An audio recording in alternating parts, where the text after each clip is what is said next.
शादी प्लान कर रहे हो, अगर ये 7 मिस्टेक आपने कर दी तो लाइफ टाइम से वो रिग्रेट ही बचेगा।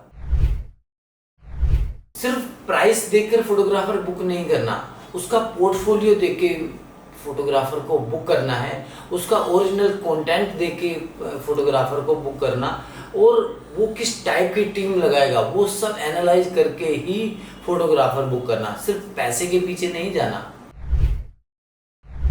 लास्ट मोमेंट तक डिले नहीं करना, क्योंकि कई बार क्या होता है कि शादी जैसे ही बुक हुई ना, सबसे पहले वेन्यू बुक करते हैं और सोचते हैं बाकी चीज़ें तो कर ही लेंगे। लेकिन आप याद रखिएगा कि फोटोग्राफी एक ऐसी चीज़ है कि अगर आपने टाइमली उसे बुक किया तो हमेशा आपको बेस्ट टीम मिलेगी, लेकिन अगर आपने डिले किया तो कहते हैं ना कि बची कुची चीज़ मिलेगी आपको। लेकिन कोई भी फोटोग्राफर आपको ये बताएगा नहीं कि मेरी बेस्ट टीम बुक हो चुकी। तो इसका सोल्यूशन एक ही है कि आप टाइमली अपनी, जैसे ही आपने वेन्यू बुक कर दिया उसके बाद तुरंत कोशिश कीजिए फोटोग्राफर भी बुक कर दे, जिससे कि आपको बेस्ट टीम मिले। नंबर 3 जो मिस्टेक लोग करते हैं वो करते हैं कि कॉन्ट्रैक्ट के बिना एडवांस दे देना। हमेशा आप जब भी एडवांस देंगे तो पूरा एक कॉन्ट्रैक्ट रहता है फोटोग्राफर के पास, उस कॉन्ट्रैक्ट में सारी चीज़ें क्लियर होनी चाहिए और उसमें पेमेंट की टर्म एंड कंडीशन क्लियर होनी चाहिए, और कॉन्ट्रैक्ट के साथ ही एडवांस दें।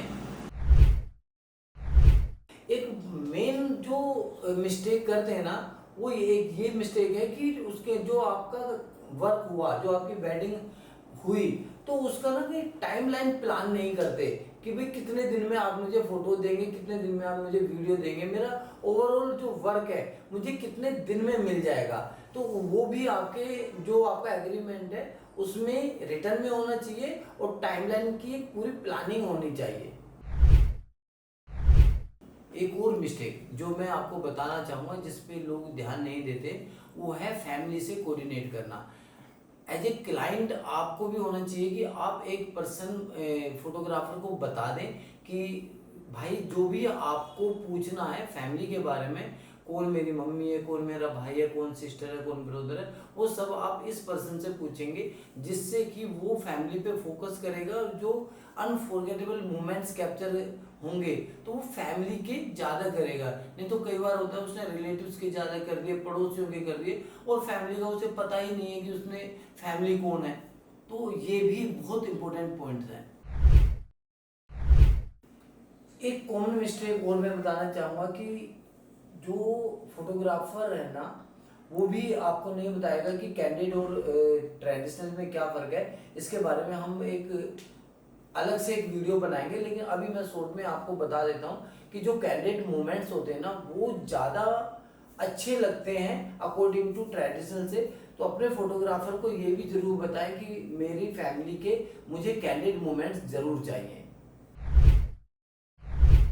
Last but not the least, एक जो कॉमन मिस्टेक है लोग करते हैं, अपने फोटोग्राफर से अपनी एक्सपेक्टेशन शेयर ही नहीं करते। सपोज करो कि मेरा एक बहुत पुराना बहुत अच्छा एक मित्र है जो लंदन से आ रहा है, या सपोज करो मेरी वेडिंग में कोई सेलिब्रिटी बड़ा आ रहा है, तो आप अपने फोटोग्राफर को एटलीस्ट बताइए तो सही कि भाई मेरी वेडिंग में ये लोग आएंगे और इनको मुझे 100% मुझे ये कैप्चर चाहिए। फोटोग्राफर अपनी टीम को बताएगा कि भाई उसका एक दोस्त है वो लंदन से आ रहा है, या फिर एक सेलिब्रिटी है वो आ रहा है, उस पर ध्यान रखना है और वो 100% हमें कैप्चर चाहिए। तो आप अगर अपने फोटोग्राफर से अपनी एक्सपेक्टेशन क्लियर नहीं करेंगे तो फोटोग्राफर को कैसे पता चलेगा, और शादी तो एक दिन की वो हो जाएगी और वो लाइफ टाइम का आपको रिग्रेट रहेगा। अगर आप 2026-27 में वेडिंग प्लान कर रहे हैं तो हमें कमेंट्स में लिखिए वेडिंग, या हमें पर्सनली डीएम कीजिए। हम फ्री में आपको ये 7 मिस्टेक की चेकलिस्ट भेज देंगे, जिससे कि आप ये 7 मिस्टेक ना करें और अपनी वेडिंग को जिस एक्सपेक्टेशन के साथ में आपने अपना फोटोग्राफर बुक किया है वो एक्सपेक्टेशन आपकी फुलफिल हो। Thank you.